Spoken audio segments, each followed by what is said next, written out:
ইয়া আইয়ুহাল্লাযীনা আমানুত্তাকুল্লাহ, ও দুনিয়ার মুমিন, তোমরা আল্লাহকে ভয় করো তথা তাকওয়া অর্জন করো। ওয়াকুলু কওলান সাদীদা, জবানের দ্বারা যা বলো সত্য সঠিক শালীন ভাষায় বলো। লাভ, ইউসলিহ লাকুম আ'মালাকুম, বিনিময়ে তোমাদের টুটা ফাটা আমল আল্লাহ পাক কবুল করে ফেলবেন। আর ওয়ায়াগফির লাকুম যুনুবাকুম, জীবনের সব গুনাহ আল্লাহ মাফ করে দিবেন। ওয়া মান ইউতিইল্লাহা ওয়া রাসূলাহু, যে বা যারা আল্লাহ এবং তার রাসূলের অনুকরণ করবে ফাকাদ ফাজা ফাউজান আযীমা, তাদের বিজয়টা হবে চূড়ান্ত বিজয়, মানে বিনা হিসাবে জান্নাতি। রহমতের নবী বলেন, মাইয়াজমান লিমা বাইনা লাহিয়াইহি ওয়া মা বাইনা রিজলাইহি আজমান লাহুল জান্নাহ। নবী বলেন, হে উম্মত, দুই জিনিসের হেফাজতের জিম্মাদারি যদি তুমি নাও, আমি নবী তোমাকে জান্নাতে নেওয়ার জিম্মাদারি নিব। কয় জিনিস? প্রথম হলো জবানের কন্ট্রোল করো, হেফাজত করো। দ্বিতীয়, লজ্জাস্থানের হেফাজত করো। এই দুইটা জিনিসের হেফাজত যদি করতে পারো, আমি নবী তোমাকে জান্নাতে নেওয়ার জিম্মাদারি নিব। আয়াত এবং হাদিসের মূল আলোচনার বিষয়বস্তু জবানকে কন্ট্রোল করা। নবীও বলেন জবান কন্ট্রোল করো, আল্লাহ বলেন জবান কন্ট্রোল করো। কোন পদ্ধতিতে করবা? তোমার মনের মতো পারবা না।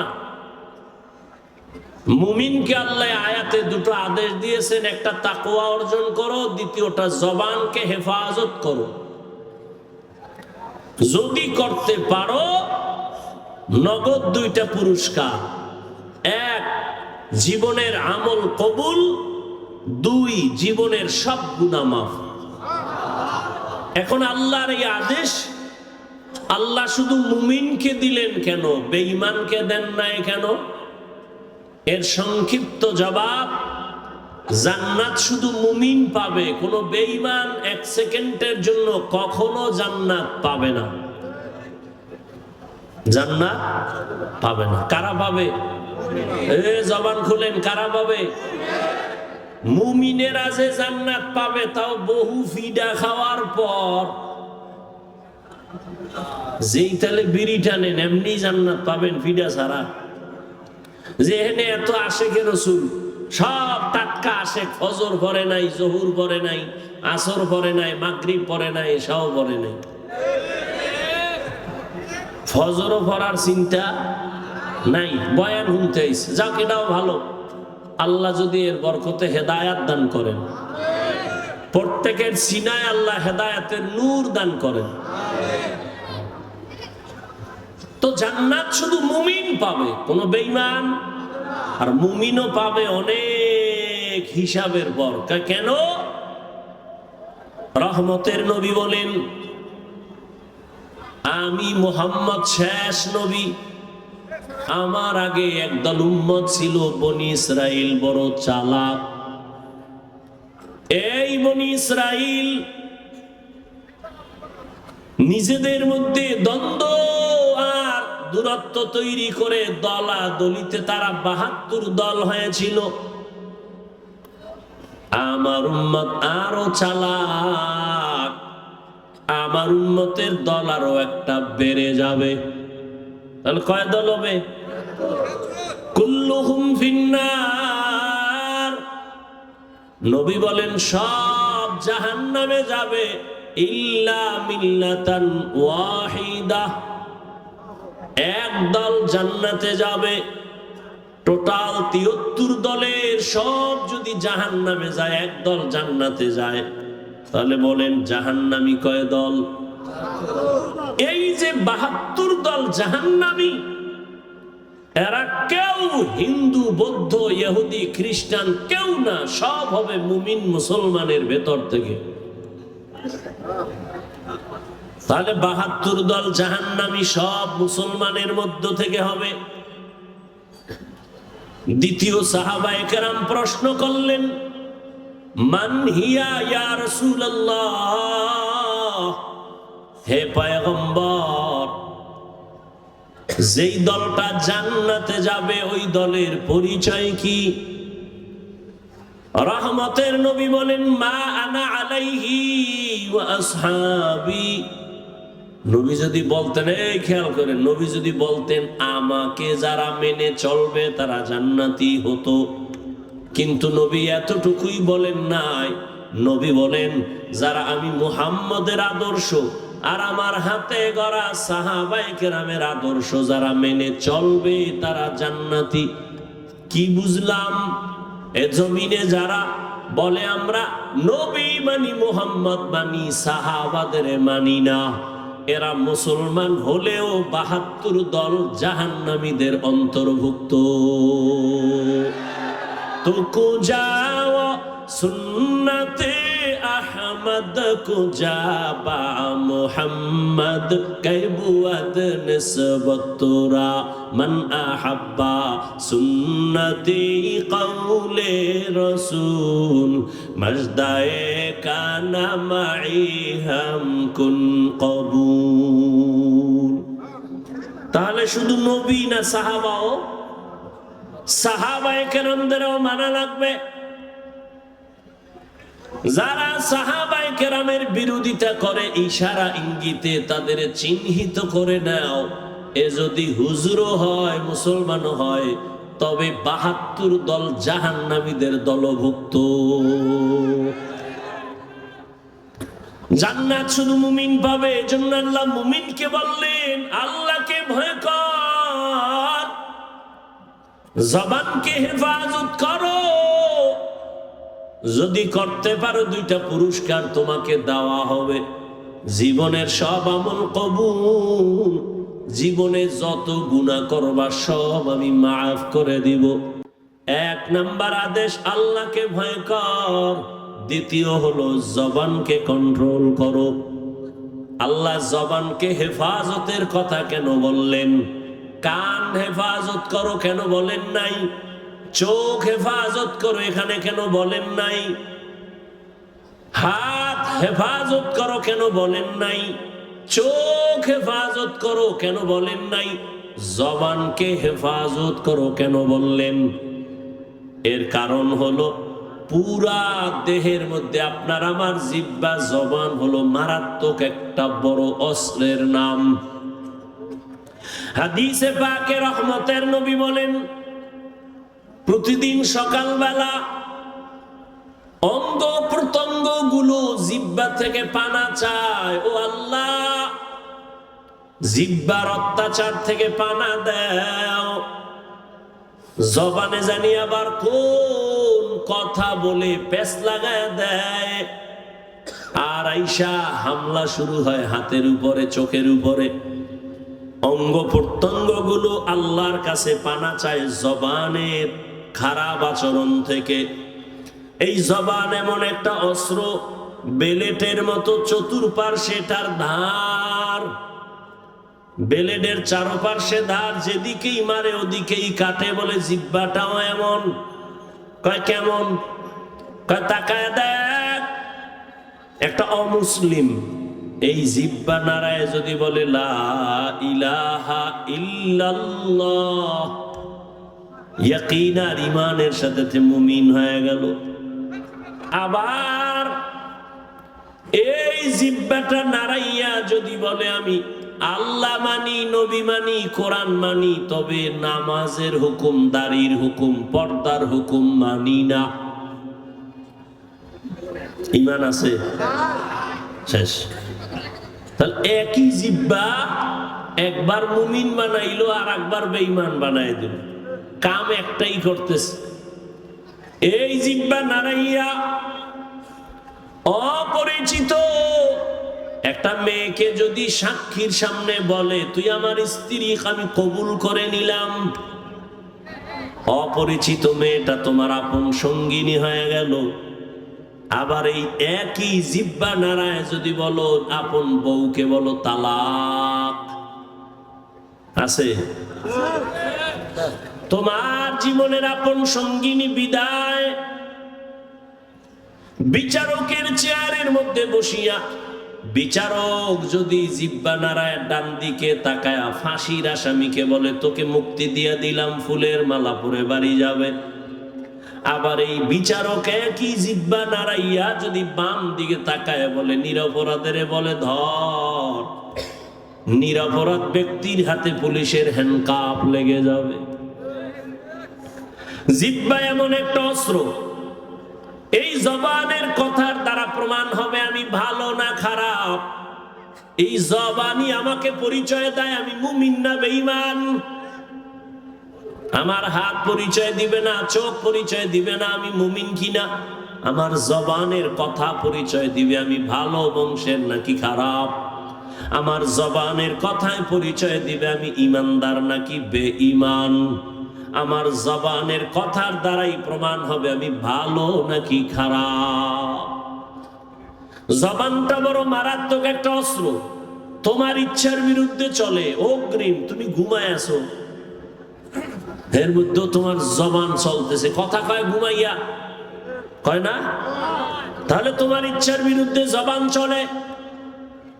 এজন্য আল্লাহ কয় জবানকে হেফাজত করো। রহমতের নবীও বলেন জবান হেফাজত করো।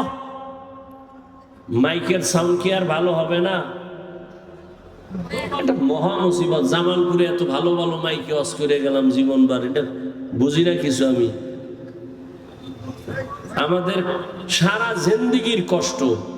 আমাকে বাতিরও দরকার নাই, প্যান্ডেলেরও দরকার নাই, শুধু মাইক দরকার, আর কিছু লাগে না। এত চিল্লানো যায় নাকি? তো কথা বইলে অনেক জায়গায় কষ্ট কম হয়, এটা তো কষ্ট বেশি হইতেছে। এই মাইক কোন জায়গার এটা? হ্যাঁ, কি ইসলামপুর আনলে টাকা কম লাগবে এই জন্য? এই সাউন্ড ঠিক করো। 13টা মেশিন লয়ে বইছে, চালাইতে পারে না।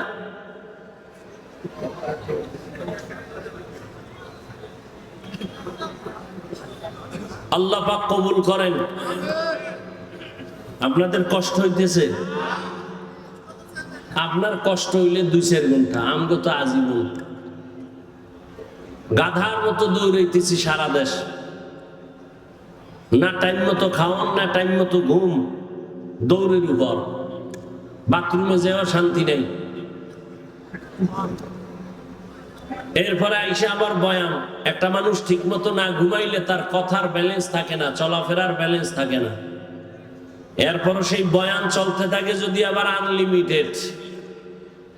আবার বয়ান যদি 1 লাইনের মানুষ হয় তো 1 লাইনে বয়ান করা যায়, চোখ বন্ধ করে কয়ে টয়ে গেলাম গিয়া। আর বয়ানটা যদি হয় হরেক ধরনের মানুষ এনে বয় এদের সামনে, আবার যদি হয় মুখস্থ, কত পেরেশানি। সবকিছু আমার রবের দয়া, বান্দার হাতে কিছুই। ইয়া ইলাহি তু মেরা মাবুদ হ্যায়, ইয়া ইলাহি তু মেরা মাশুক হ্যায়। জবানের হেফাজত করো হে গোলাম।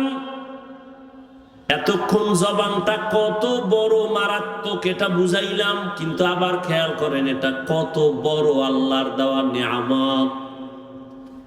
খানার প্লেট সামনে নিছেন, খানার মধ্যে কোনো চুল আছে কিনা সব চোখের রাডার দিয়া খুঁজলেন। খুঁজার পরে আপনি নিশ্চিত খানার মধ্যে কোনো ঝামেলা নাই। একটা লোকমা যখন আপনি দিছেন, একটা চিকন চুল খানার লোকমায় চোখের রাডারে ধরা পড়ে নাই, জিহ্বায় ধরা পড়ে গেছে। এরে আল্লাহর বান্দা, এটা কত বড় নিয়ামত। মাইকে কথা বলি, বিদ্যুতের বাতি জ্বলে, চার্জ চলে যায়, ফ্যানের বাতাস দিয়া মেশিন ঠান্ডা করা লাগে, একটানা মেশিন চললে গরম হয়ে আগুন লাগবে। অথচ আল্লাহর দেওয়া জিহ্বা নামের কত বড় নিয়ামত, দুনিয়াতে আসার থেকে এই জিহ্বা নারায় যে কত হাজার হাজার লাখ কোটি কথা সাপ্লাই দিলাম, কোনদিন এই জিহ্বার কথা বন্ধ হয় নাই, ব্যথাও করে না। মানুষের কথা বলতে বলতে গাল ব্যথা করে, ঠোঁট ব্যথা করে, কপাল ব্যথা করে, মাথা ব্যথা করে। আজও পর্যন্ত 50, 60, 70 বছরের বান্দার জিহ্বা ব্যথা করে না। এই কথাগুলো কোন মেশিনে সাপ্লাই হয়? এই মেশিনটারে ঠান্ডা কে বানায়? ওই মেশিনের মধ্যে তেল কে দেয়, পেট্রোল কে দেয়? ও আল্লাহর বান্দা, তুমি মোবাইল চালাও, মোবাইলে কথা চলতেছে, হঠাৎ মোবাইল বন্ধ হয়ে গেছে, কি ব্যাপার? কয় চার্জ নাই, মোবাইল আর কথা শোনা যায় না। তুমি জিহ্বা নাড়াইয়া নাড়াইয়া কত বছর জিহ্বা নাড়ায় কত কথা বললা, কয়দিন তুমি জিহ্বার হক আদায় করছো, চার্জ দিয়েছো? এরে নবীর উম্মতের দল, এত সুন্দর কথা, কথা তো আবার সবাই বলে, তবে সবার কথায় মজা লাগে না। লাগে? কেউ কথা বললে মনে কয় বন্ধ কর, বহুত হইছে বন্ধ কর। আবার কেউ কথা বলার পরে কয় এই উঠলো আর সাইরে দিল, আর একটু কও। এই মজাকে লাগাই দিছে। কাদের কুদরত দারি বর কামাল, আন্তা রব্বি আন্তা হাসবি জুল জালাল, তুহি কাদের জলিলুল্লাহ জাহাদার, বহর হালে তুহি মেরা নেগাহদার। আল্লাহর নিয়ামতের শুকর আদায় করো হে মুমিন। জিহ্বা নামের নিয়ামতটা কত বড় নিয়ামত। মানুষ বলে মুখের কথাই জয়, মুখের কথায় আবার ক্ষয়। এরে আল্লাহর গোলাম,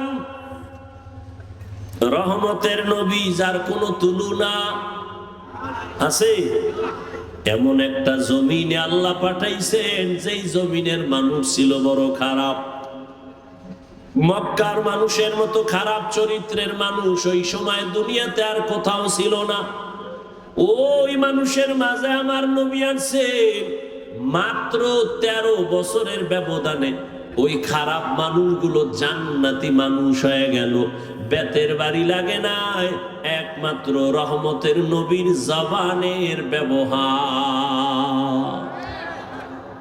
নবীজির জবানের ব্যবহারে দুশমন পর্যন্ত বন্ধু হয়ে যাইত।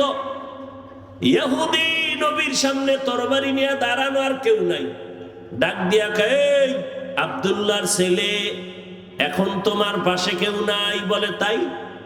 আমি এখন একা, তরবারি আমার হাতে, তোমার কল্লার উপরে যদি মারি কে ভিড়াবে? নবী বলেন আমার আল্লাহ। রহমতের নবী কথা বলা মাত্র ইহুদির তরবারিটা মাটির মধ্যে পড়ে গেছে। তরবারিটা নবী হাত দিয়ে উঠাইছেন। উঠায় খায় ইহুদি, তরবারি কই? খায় মুহাম্মদের হাতে। কয় এখন যদি তোর কল্লার উপরে মারি কে ফিরাবে? কয় কেউ না। কয় ক আল্লাহ ফিরাবে। কয়টা যদি কই তাহলে আর কালেমার বাকি কি? যদি কই আল্লাহ ফিরাবে তো কালেমার বাকি কি? মুহাম্মদ মাফ করে দাও, আর কালেমা পড়ায় মুসলমান বানায় দাও। ইমামুল আউয়ালিন আল আখিরিন, বহরে সাদকা রাহমাতাল লিল আলামিন, সাইয়্যিদুল কাউনাইন খাতমুল মুরসালিন, আখির আমদ বুদে ফখরুল আউয়ালিন। আপনারা কিছুক্ষণ বসবেন নি না? ব্যারাম কিছুক্ষণ পরে আবার বিড়ি টানার নেশা। হ্যাঁ, আসলে বিষয় কি জানেন? এখানে আসতেও কপাল লাগে, এখানে বসতেও কপাল লাগে, মোনাজাত দিয়া মা বাবার জন্য দোয়া কইরা যাইতেও কপাল লাগে। সবার কপাল তো আর ভালো না। অনেকে আসছে ইসলামপুরে যায়, কিন্তু এই ইসলামের মধ্যে ঢুকে নাই। কই মহিলা প্যান্ডেল তাওয়াফ করে, আর দোকানে বয়ে বয়ে আড্ডা দেয়, আর তাজা তাজা কবিরা গুনাহ করে। কপাল খারাপ। আর কপাল যদি খারাপ হয়, আমি হাফিজুর রহমান কেন আর মক্কা মদিনার ইমাম কেন, রহমতের নবীর বয়ানও কালেমা জুড়ে না। যেই নবীর চেহারা এক নজর দেখলে ঈমানের সাথে জান্নাত ওয়াজিব, যেই নবীর চেহারা মুবারক এক নজর দেখলে পেটের ক্ষুধা নিবারণ হয়, ওই নবীকে 13 বছর দেখলো, বয়ান শুনলো, কালেমা কপালে আসলো না। কে? আবু জাহাল, এর নাম কপাল। আর অন্যদিকে 27 বছরের যুবক তরবারি নিয়ে যায় নবীকে জবাই করবে, রহমতের নবীর সামনে যাইয়া তরবারি ফালায় বলে, ও রহমতের নবী, তরবারি দিয়া আমার কল্লা কেটে দেন, তবে আগে কালেমা রশি গলায় লাগায় দেন। এর নাম কপাল। এর নাম কি? এই জাগো, দীর্ঘ টাইম বসার অভ্যাস নাই, এরা ভিতরে ঢুকছেন কেন? কত আলেম ওলামা মাঠে বসা, সাদা দাড়ি, এদের ধাক্কাইয়া জুতা হাতে লইয়া গায়ে লাগাইয়া এরপরে বাইর হইতেছেন, ভয় লাগে না? আপনার ব্যারাম থাকলে ঢুকছেন কেন? ওই কত আল্লাহর বান্দারা বাইরে দাঁড়ানো কি আছে না? এরা মন চাইলে আবার দূরে গিয়া বিড়ি টাইনে আবার আসবে, কোনো ঝামেলা নাই। ভিতরে বৈশা উঠা বসা করা এটা তো ভালো না। এতগুলো মানুষ, আলেম ওলামা, মুরব্বীরা, এদের ডেঙ্গিয়ে বের হন, এটা তো আদব নয়। এই ব্যারাম কেন? কপাল খারাপ হয়ে গেছে। আল্লাহ সবাইকে হেদায়েত দান করে। আপনারা বেশি কষ্ট মনে করলে আমি ছেড়ে দেই। আল্লাহ সবাইকে কবুল করেন। তাহলে কেউ উঠবেন না তো? ইনশাআল্লাহ উঠবেন না তো? উঠবেন না, কেউ উঠতে চাইলে উঠতে দিবেন না। 2-3 জনে আসতে তারে শোয়ায় ফেলাইবেন জায়গা, যে তুই মোটামুটি ঘন্টা তুই ঘুমা, ওরে আর মাথা উঠে দেবেন না। যাও, আন্দোলন হইছে 5 তারিখ, আর একটা আজকে হয়ে যাও। ঠিক আছে, স্বাধীনতা তো এখনো শেষ হয় নাই। কি জামালপুর, ইসলামপুরের মানুষ কি দেশ স্বাধীন না? দেশ স্বাধীন। দেশ স্বাধীন হলে চট্টগ্রামে আইনজীবীর গলায় ছুরি চালায় কে? মুসলমান তো স্বাধীন বলে চিৎকার দিবে স্বাধীন। এই জমিনের মধ্যে উলামায়ে কেরাম সিনা টান করে কথা বলবে, কোন সুদখোর বেনামাজির অনুমতি লাগবে না যেদিন। এই থামো, আবার যখন লাগবে রেডি থাও, ওই মাঠে নামা লাগবো। কারণ আন্দোলন মুসলমান একবার করে না, বারবার। জালেমের বিরুদ্ধে আন্দোলন চলবেই। জীবন একবার দেয় না মুসলমান, বারবার। জালেমের বিরুদ্ধে, ইসলামের পক্ষে। কথা ঠিক না? আল্লাহ সবাইকে কবুল করেন। কোন চান্দুকে আর জুলুম করার সুযোগ দেওয়া যাবে? কাফনের কাফন কিনে রেডি রাখো। ডাক আসলে ময়দানে অবতীর্ণ হতে হবে। তুমি যতই বন্ধু বান্ধব তালাশ করো, বলছি না সব ধান্দাবাজ আর চান্দাবাজ, একমাত্র তোমার কলিজার আপন বন্ধু নিঃস্বার্থ উলামায়ে কেরাম। অতএব উলামায়ে কেরাম ডাক দিলে আবার ময়দানে আসতে হবে, কোন ব্যক্তির জন্য না, আল্লাহর দ্বীনের জন্য। আল্লাহ সবাইকে কবুল করেন। কোন আলেমের সাথে কোনো বেয়াদবি চলবে? আমি একটু আগে এক জায়গায় বয়ান করে আইছি, সেদিন ঢাকায় বলছি, যারা আলেমদের সাথে বেয়াদবি করবে তাদের লিস্টি দাও। ইমামের সাথে, মাদ্রাসার কোনো শিক্ষকের সাথে, কোনো বক্তার সাথে উল্টা পাল্টা করলেই তাদের লিস্টি আমাদেরকে দাও। ঢাকা থেকে আবার আলেমদেরকে নিয়ে বসে আবার আন্দোলনে জালেমের বিরুদ্ধে ময়দানে আবার নামতে হবে। কোন মাস্তানি চলবে? এদেশে আলেম ওলামা কম, মাদ্রাসা কম, কেউরে দরকার নাই। আমরা শুধু আলিয়াও লাগবে না, আমরা কওমি মাদ্রাসার হুজুর আর ছাত্র যদি রাস্তায় নামি পলানেরও জায়গা পাইতো না। প্রত্যেকটা নাস্তিক আর বেয়াদব ওলামায়ে কেরামের অনুমতি ছাড়া কথা বলার সাহস পাবে না। আল্লাহ সবাইকে হেদায়েতের দৌলত দান করেন। শিয়ালের হাতে মুরগি দিয়ে কয় 3 দিন আমানত, শিয়াল পণ্ডিত কয় দোয়াও চাই মাফ চাই, জিন দেখানো মরাও হইতে না। শিয়ালের হাতে মুরগি দিলে যা হবে, ধর্মের চাবি সুদখোর আর বেনামাজির হাতে দিলে তাই হবে। আল্লাহ হেদায়েত দান করুন। তো যে কথা বলতেছি উঠা বসা করলে আমি মোনাজাত দিয়ে দিই। কথা বলতে অনেক কষ্ট হয়, সাউন্ডটা আমার মনের মতো পাই না, এই জন্য। তারপরে আপনাদের মোহাব্বতে বলতেছি, কারণ সবকিছুর ঊর্ধ্বে আপনাদের দোয়া। বক্তার এলেম আর আমলে বয়ান হয় না, জীবন মনে রাখবেন। এলেম আর আমলের বাহাদুরি দিয়া বয়ান হয় না, বয়ান হয় শ্রোতাদের অন্তরের মোহাব্বত আর আকর্ষণের উপর। আর রহমত কার? জোরে বলেন। ইয়া আইয়ুহাল্লাযীনা আমানুত্তাকুল্লাহা ওয়া কুলু কাওলান সাদীদা। হে মুমিন, আল্লাহকে ভয় করো, জবানের হেফাজত করো। জবান বড় দামি একটা অস্ত্র, আল্লাহ পাকের অন্যদিকে বড় নেয়ামত। এই জবান হেফাজত কেমনে করবা? তোমার ইচ্ছার বিরুদ্ধে জবান দৌড়ায়। হাত যদি অন্যায় করে রশি দিয়া পেঁচাও, বেঁধে রাখো, আর অন্যায় করতে পারবে না। পা যদি অন্যায় ভাবে হাঁটে, পাও 2টা বেঁধে দেওয়ার হাঁটতে পারবে না। কান যদি অন্যায় আওয়াজ কানে নেয়, পট্টি লাগায় দাও, কান হেফাজত হয়ে যাবে। ভালো করে বুঝো, চোখ যদি অন্যায় কিছু দেখে, চোখের সামনে কালো আয়না লাগায় দাও, দেখবে না। বুঝেন, ভালো করে বুঝেন। হাত অন্যায় করলে বাধা যাবে, হেফাজত করা যায়, কন্ট্রোল করা যায়। কান অন্যায় করলে কন্ট্রোল করা যায়। চোখ অন্যায় করলে পট্টি লাগাও, আয়না লাগাও। কিন্তু জবানটা যদি অন্যায় করে বারবার, এটারে আটকাইবেন কেমনে? রশি দিয়া বাঁধা যাবে, কষ্টে লাগানো যাবে। জিহ্বা কেমন একটা বড় আল্লাহর অস্ত্র, এখানে কষ্টে পেয়ে ধরে না। ধরে? সুগারগুলো ধরবে? ধরবে না। তো জবানটারে কেমনে কন্ট্রোল করবেন?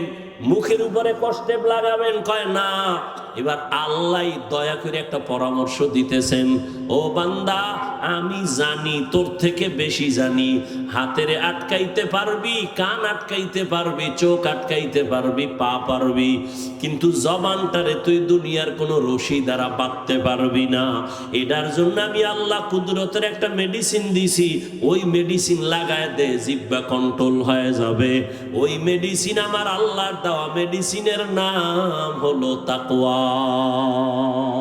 हर के दारत खौफ हकदार दिल मदम जन्नतुल मअवा देहद रामकम जुज़बा हक़ची ज़े मखाज़ इंसुजा फज़ले उहा मस्ते दर जुमला जहां।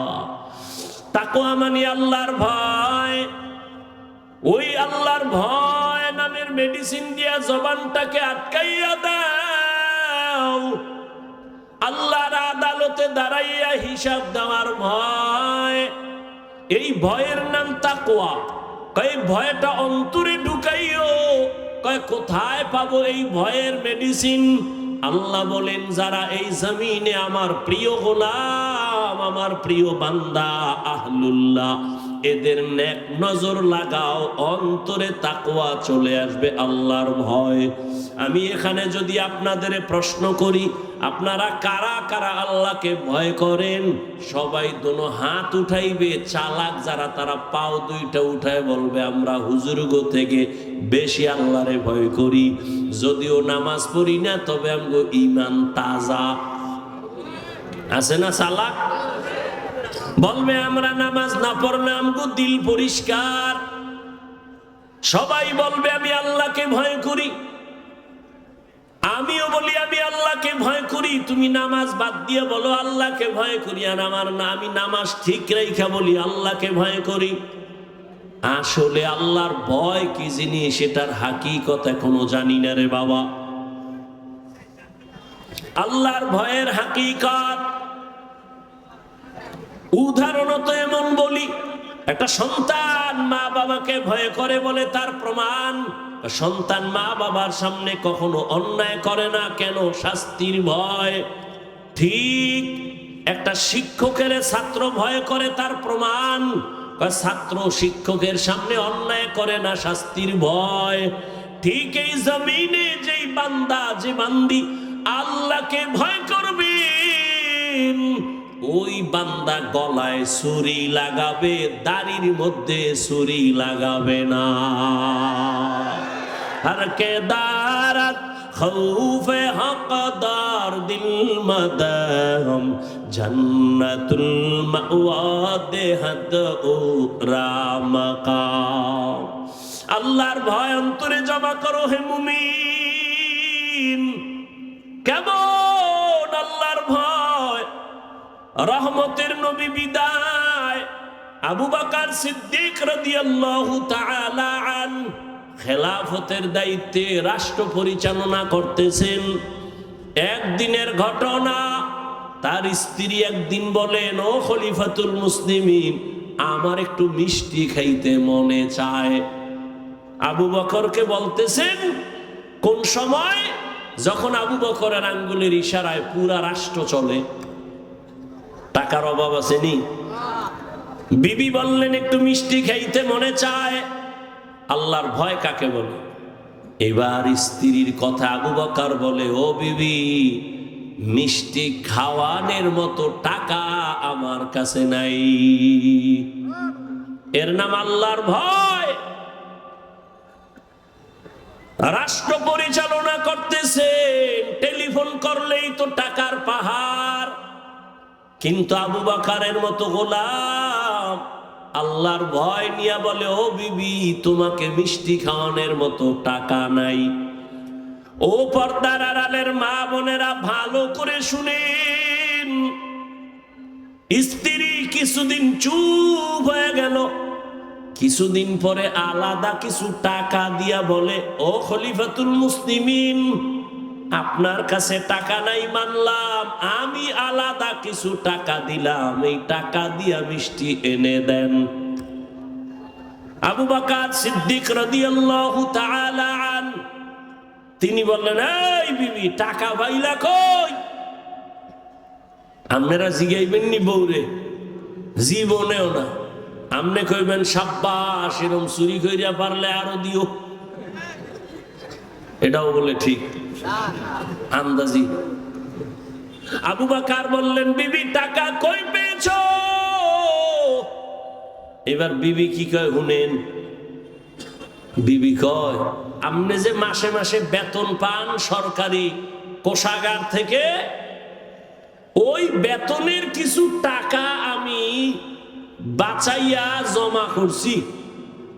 এবার দেখেন আবু বকর কি কয়, তাহলে তো বুঝলাম আমার বেতনের টাকার থেকে এই টাকাগুলো বাড়তি, এই টাকা না হইলেও তো সংসার চলে। তাহলে আগামী মাস থেকে বেতনের এই টাকা কমাইয়া নিব, এই টাকা কমায় নিব, আমার বেতনে এত টাকা লাগে না। এর নাম আল্লাহর ভয়। আর আমগো দেশের আল্লাহর ভয় দেখছেননি? সুইস ব্যাংকে আল্লাহর ভয়, 10 তলা বিল্ডিং, কোটি কোটি কোটি কোটি, কত হাজার কোটি খবর নাই। ও আল্লাহর বান্দা, আল্লাহর ভয় যতদিন না আসবে ততদিন পর্যন্ত বান্দার জীবনটা কন্ট্রোল করা সম্ভব হবে না। আর এটাও চির সত্য, আল্লাহর ভয় ততদিন পর্যন্ত আপনার অর্জন হবে না যতদিন পর্যন্ত আল্লাহর ওলিদের বন্ধু হবেন না। আউলিয়ারা কারে উকবা ইখতিয়ার, জাহেলারা কারে দুনিয়া ইখতিয়ার। মাইলে মোমেন সোয়ে মোমেন মিশাওয়াত, মাইলে কাফের সোয়ে কাফের মিশাওয়াত। আল্লাহর ভয় রে যুবক, আমিও যদি তোমার মতো প্যান্ট শার্ট টাই লাগাইয়া দাড়ি কামাইয়া রাস্তায় বাহাদুরের মতো ঘুরতাম, কেউ আমারে বাধা দিত না রে বাবা। ও ইসলামপুরের মুসলমান, ইসলাম কই? ইসলামপুরের মানুষের মধ্যে ইসলামের বড় অভাব। কি ঈমান আলী নাম রাখছে, তাজা বেঈমান, নাম হইল ঈমান আলী। শান্তির হাটে শান্তি নাই, মুন্সিগঞ্জে মুন্সি নাই। ইসলামপুরের মধ্যে মাঠে তাকায় দেখি চেহারা ইসলাম নাই। ওগো নবীর উম্মতেরা,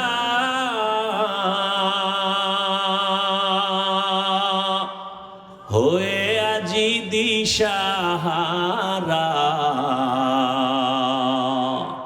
কোরআন হাদিসের চলো যখন যাহা চায় মনে, নবী বিনে কে তরাবে পুলসিরাত মিজানে, নবী বিনে কে তরাবে পুলসিরাত মিজানে।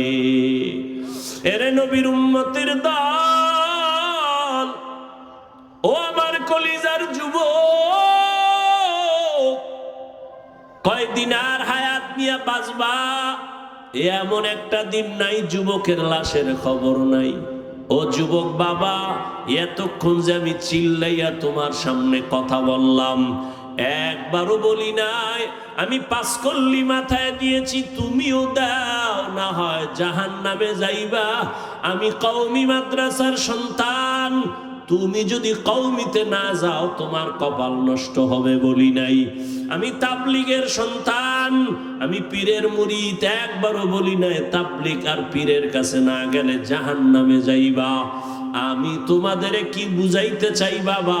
আমি এ কথা বলি না হুজুর হও, পাগড়ি লাগাও, তসবিহ পড়ো না রে বাবা, এত ভয় পেও না। তুমি স্কুলে পড়ো, তুমি কলেজে পড়ো, তুমি চাকরি করো, তুমি ব্যবসা করো, তোমার জায়গায় থাইকা কেমনে তুমি মদিনার পথ ধরবা, জান্নাতের পথ ধরবা, এই কিছু পরামর্শ দেওয়াই হলো আমার কাজ। ও বাবা, পরামর্শ দিয়া যায়, নবীর তরিকা ছাড়া শান্তির কোনো পথ নাই। আজকে দেখো ইসলামপুরের ময়দানে হাজার হাজার হাজার হাজার এত মানুষ, এর টাকাওয়ালারা যদি এতগুলো মানুষ এই ইসলামপুরের কোনো মাঠে জমা করতে চাইতো, কত পেরেশানি তার মাথায় আসতো। এই মানুষগুলোরে আসা যাওয়ার ফ্রি গাড়ি দেওয়া লাগতো, বসার জন্য ভিআইপি ব্যবস্থা, এরপরে ফাঁকে ফাঁকে নাস্তা, নাস্তা না দিলে আবার চেয়ারের বাড়ি। আবার এই মানুষগুলো সব টাকা দিলেও এই জান্নাতি মানুষ এই প্যান্ডেলে আসতো না। এলাকার যত গাঞ্জাখোরেরা সব পয়সা হাজির হইতো, আর এখানে সব জান্নাতি মানুষ, দাড়িওয়ালারা, আলেম ওলামারা নিজের টাকা দিয়া ভাড়া দিয়ে এখানে আসছেন। বসার বিছানাটাও ভালো না, দুনিয়াতে এর থেকে নিম্ন বিছানার নাই। অনেকে জায়গা না পায় দাঁড়ায় বসে আছে, কেউ বসে আছে, কে বড় কে ছোট, কে আলেম কে মূর্খ, কে ধনী কে গরিব, কোনো ভেদাভেদ নাই, চুপচাপ বসা।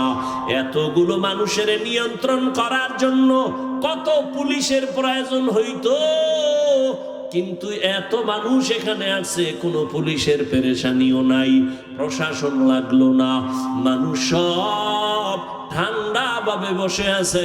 আমার মনে হয় আমি যদি জিজ্ঞাসা করি, প্রত্যেকটা মানুষের পেটে এখন ক্ষুধা, রাত্র অনেক বেড়ে গেছে।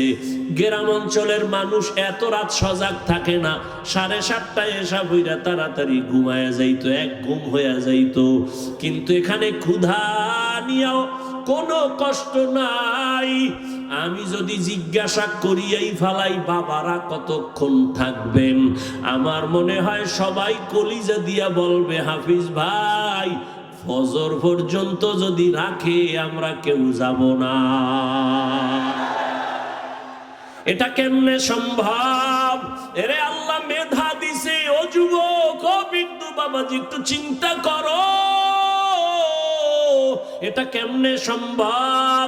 টাকা দিয়েও এত মানুষ আনা যায় না, খানার লোভ দেখাইয়াও আনা যায় না, নিয়ন্ত্রণও করা যায় না। কত জায়গায় নিজেরা এতগুলো মানুষ এক জায়গায় হয়ে মারপিট করে, আর এখানে সব চুপচাপ হয়ে আছে।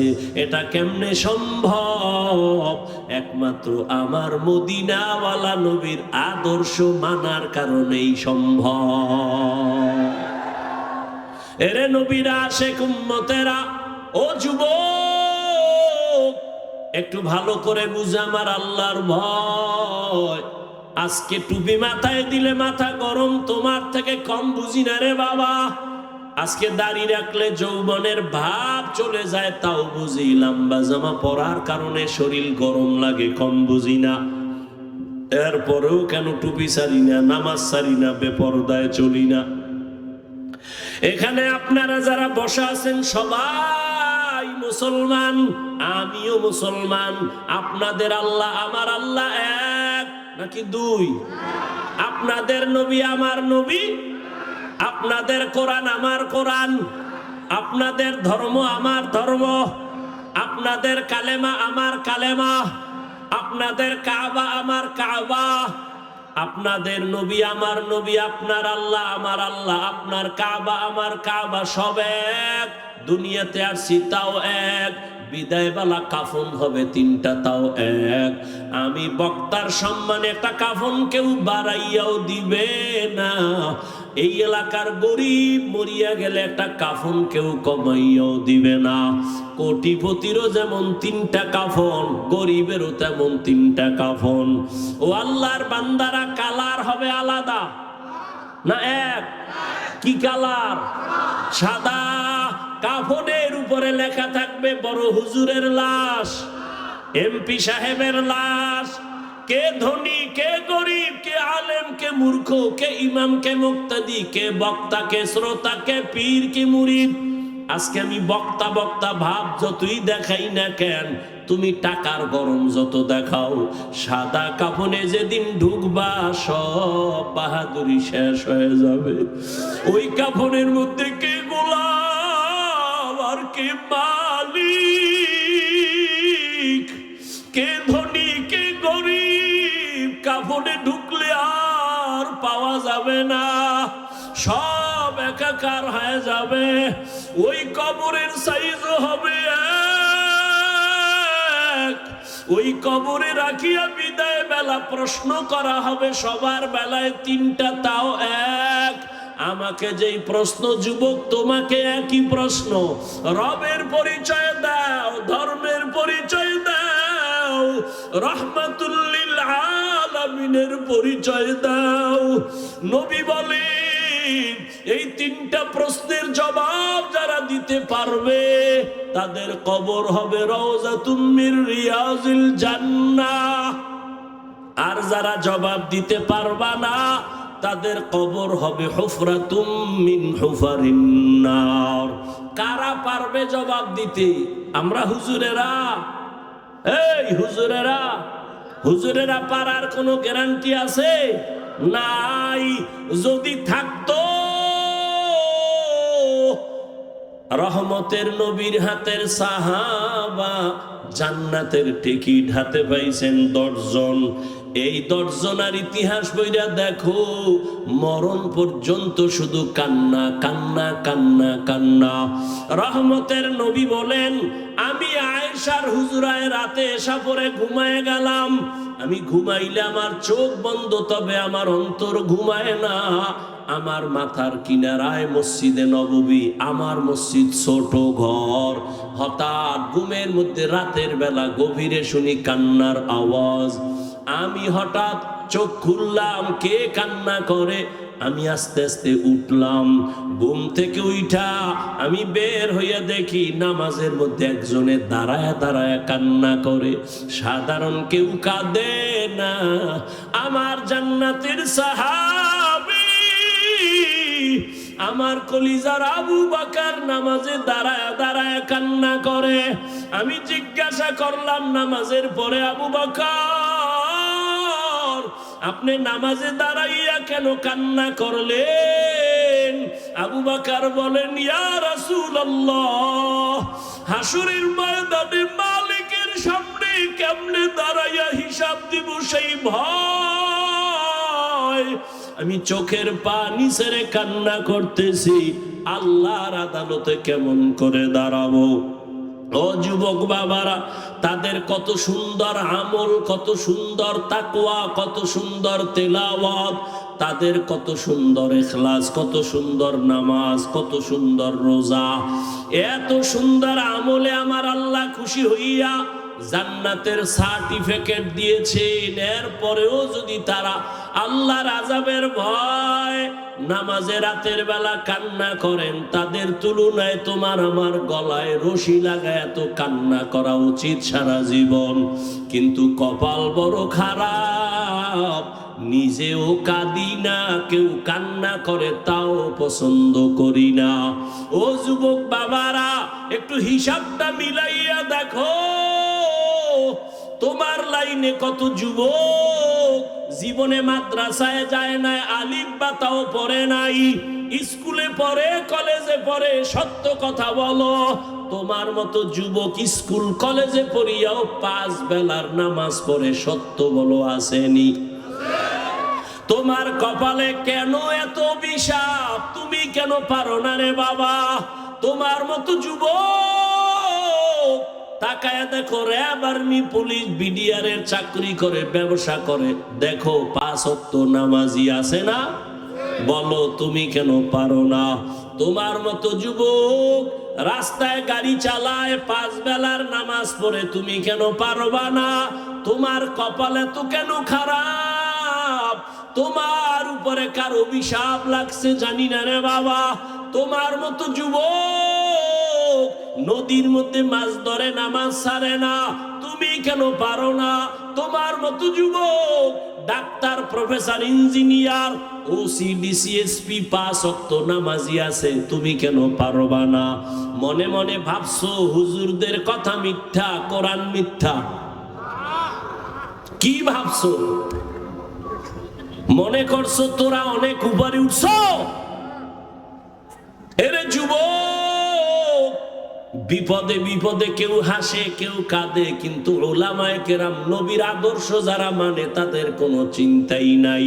করোনার ভিতরে স্কুল বন্ধ, কলেজ বন্ধ, চাকরি বন্ধ, ব্যবসা বন্ধ, ফ্যাক্টরি বন্ধ, গাড়ি বন্ধ, সব বন্ধ। উলামায়ে কেরামের একটা মাদ্রাসাও বন্ধ হয় নাই। না খাইয়াও কোনো আলেম মরে নাই, ভিক্ষাও করে নাই। ও যুবক, তোমার মতো যুবক যদি জেনারেল লাইনে থাকিয়া নামাজ পড়ে, তুমি কেন পারবা না? ও বৃদ্ধ বাবাজিরা, তো আপনার মতো কত বাবা মসজিদে গিয়া 5 বেলার নামাজ আদায় করে, আপনি কেন পারেন না? ও পর্দার আড়ালের মা বোনেরা, এতক্ষণ আমি আপনাদের সন্তানদের বয়ান শুনাইলাম। এই বয়ানটা বাস্তবায়ন করতে হলে মা, আপনার চোখের পানি আর দোয়া লাগবে। ও পর্দার আড়ালের মা, আপনাদের জীবনটা কতই যে ধন্য। আজকে ইসলামপুরের স্টেজে কত কোরআনওয়ালার মাথায় পাগড়ি দেওয়া হলো। এদের মা বাবার মতো ঈদের আনন্দে আর কেউ নাই। ও পর্দার আড়ালের মা, মনে কি চায় না একটা আদর্শ সন্তানের মা হইয়া কবরে যাবেন? আপনারা তো নবীদের মায়ের মতো দামি মা, সাহাবায়ে কেরামদের মায়ের মতো দামি। আপনারা তো খাদিজা রাদিয়াল্লাহু তাআলা আনহার মতো দামি। আপনারা তো আয়েশা রাদিয়াল্লাহু তাআলা আনহার মতো দামি, ফাতেমা রাদিয়াল্লাহু আনহার মতো দামি। আপনারা তো ইসমাইল নবীর মা হাজেরা আলাইহা সালামের মতো দামি। আপনারা তো ঈসা নবীর মা মারিয়াম আলাইহা সালামের মতো দামি। এমন কি দুনিয়াতে আল্লাহর বড় দুশমন ফেরাউন, তার স্ত্রীর নাম কি? আসিয়া। কেমন আল্লাহর গোলাম বান্দি হয়ে গেলেন। ও পর্দার আড়ালের মা, রহমতের নবী বলেন, আসিয়া কিয়ামতের দিন জান্নাতে যাবে আর আমার সাথে বিবাহের ব্যবস্থা হয়ে যাবে। ও পর্দার আড়ালের আম্মা জানেরা, যেই ফেরাউন আল্লাহর এত বড় দুশমন, ওই ফেরাউনের স্ত্রী হইয়া আসিয়া আল্লাহর হুকুম জীবনে মানিয়া আল্লাহর মোহব্বত নিয়ে দুনিয়ার থেকে চলে গেল। ও পর্দার আড়ালের আম্মা জানেরা, আপনাদের স্বামী তো ফেরাউনের মতো খারাপ না। আপনি যদি নামাজ পড়ে দোয়া করতেন, পর্দা করতেন, স্বামীর মাল হেফাজত করতেন, স্বামীটারে বুঝাইতেন আর কোনোদিন হারাম টাকা ঘরে আনবা না, অবৈধ কামাই করবা না, হারাম খাইয়া আমাদের রক্ত সন্তানের রক্ত নাপাক করব না, আপনি যদি বুঝাইতেন, আল্লাহর বান্দা হারাম টাকা ঘরে আনতো না, সন্তানটাকে যদি আদর্শওয়ালা ডাক্তার বানায় যাইতেন, দুনিয়ার মানুষ আপনার সন্তানের ব্যবহারে কলিজা দিয়া দোয়া করত, আপনি মাও দোয়া পায়া যাইতেন রে মা। এজন্য বলে গেলাম মা, এখনো সময় আছে, তওবা করেন। একটা সন্তানকে ডাক্তার বানাবেন, ইঞ্জিনিয়ার বানাবেন, একজন প্রফেসর বানাবেন, তবে আমার দাবি বেয়াদব বানাবেন না। আপনার সন্তানের আচরণে কোনোদিন যেন কেউ কষ্ট না পায়, আল্লাহর বিরুদ্ধে না যায়। আপনার সন্তানের কথা আর কাজের লাইনে থাকিয়া নামাজ পড়ে দাঁড়িয়ে রেখে পর্দা করে তুমি পারবা না কেন? মনে মনে তওবা করো আর বলো, হে আল্লাহ, জীবনে তো কম গুনাহ করি নাই, মনে চাইছে নামাজ পড়বো না, পড়ি নাই, মনে চাইছে পার্কে যাব দৌড়ায় গেলাম, মনে চাইছে কাউকে গালি দিব দিয়েছি, মনে চাইছে আড্ডা দিব দিয়েছি, আজকে থেকে তওবা করলাম আর নামাজ ছাড়বো না, বেপরদায় চলবো না, দাড়ি কাটবো না। ও আল্লাহর বান্দারা, আজকে আমি মুসলমান, তুমিও মুসলমান, তোমার আমার আল্লাহ এক, নবী এক, কোরআন এক, কাবা এক, ধর্ম এক, কালেমা এক, অথচ আমার মাথায় টুপি না দিলে লজ্জা পাই, অথচ তুমি টুপি দিতে লজ্জা পাও, আমি দাড়ি কাটতে গেলে লজ্জা পাই, আর তুমি কেমন মুসলমান যে দাড়ি রাখতে গেলে লজ্জা পাও? আমি বেপরদায় চলতে লজ্জা পাই, তুমি পর্দা করতে গেলে লজ্জা পাও। এর একটাই মাত্র কারণ, এত বয়ান তুমিও জানো, আমিও শুনাই, তাবলীগওয়ালাদের বয়ান, পীর মাশায়েখের বয়ান, জুমার দিন খতিব সাহেবদের বয়ান, এরপরেও কেন তোমার আমলের পরিবর্তন আসে না? এর একমাত্র কারণ, আল্লাহর আদালতে দাঁড়াইয়া হিসাব দেওয়া লাগবে, চিন্তাই তোমার অন্তরে নাই। ওরে যতই বাহাদুরি করো রে যুবক, এখনো আল্লাহর ভয় অন্তরে জমা নাও, আলেমদের দোয়া নিয়ে সামনে আগাও, আর জীবনে গুনাহ করিও না রে বাবা। এক সেকেন্ডের সূর্যের গরম সহ্য করতে পারো না, একটা মশার কামড় সইতে পারো না রে বাবা, একটা বেতের বাড়ি সহ্য করতে পারো না। আল্লাহর কোরআন তুরন্তর যদি বলে সত্য, গুনাহগার হইয়া যদি আল্লাহর আদালতে দাঁড়াও, সূর্যের গরমে মাথার মগজগুলো ভাতের মারের মতো ফুটতে থাকবে, জাহান্নামের গরম কেমন করে সহ্য করবা? ও আল্লাহর বান্দা, সাপ বিচ্ছুর আক্রমণ কেমনে সহ্য করবা? মাটির চাপ কেমনে সহ্য করবা? এখনো সময় আছে, চক্ষু বন্ধ করে পারোনি, 2 ফোঁটা চোখের পানি ছেড়ে ক্ষমা চাও। ওরে সন্তান যদি মায়ের বাবার শাস্তির ভয়ে কান্না করে, একটা ছাত্র যদি শিক্ষকের শাস্তির ভয়ে চোখের পানি ফেলে ক্ষমা চাইতে পারে, আমার আল্লাহর আযাবকে এত ছোট মনে করবা না রে বাবা। ওই আমার আল্লাহর আযাব বড় ভয়ঙ্কর, যেই ভয়ঙ্কর আযাবের কারণে আমার নবী পর্যন্ত কান্না করতেছিলেন। আমার উম্মত কিয়ামতের ময়দানে কি উপায় হবে? এখনো সময় আছে, তওবা করে নাও। হেদায়েতের মালিক আমার আল্লাহ, ইজ্জতের মালিক আমার আল্লাহ, রিজিকের মালিক আমার আল্লাহ। জীবনে আর যতদিন বাঁচবো আল্লাহকে মনে মনে বলো, আল্লাহ আর নামাজ ছাড়বো না, আর বেপরদায় চলবো না। উলামায়ে কেরামের পরামর্শ নিয়ে নবীর তরিকা মেনে চলবো। তওবা করার মতো যদি কারো অন্তর তৈরি হয়, মুনাফিকি যদি না থাকে, খাঁটি তওবার নিয়ত যাদের আছে, দুটো হাত আল্লাহকে দেখাইয়া দাও। আয় আল্লাহ, আপনি হাতগুলো কবুল করে নেন, তওবা কবুল করে নেন। তওবার উপরে মজবুত হইয়া চলার মতো তৌফিক আমাদের দান করেন আল্লাহ। একজনের হাতও খালি ফিরাইয়া দিয়েন না রে মালিক। আয় আল্লাহ, গুনার কারণে আপনি বেজার হইয়া ফিরাইয়া দিয়েন না রে আল্লাহ। মেহেরবানি করে সবাইকে হেদায়েতের আলো দিয়া কবুল করে নেন, আমিন।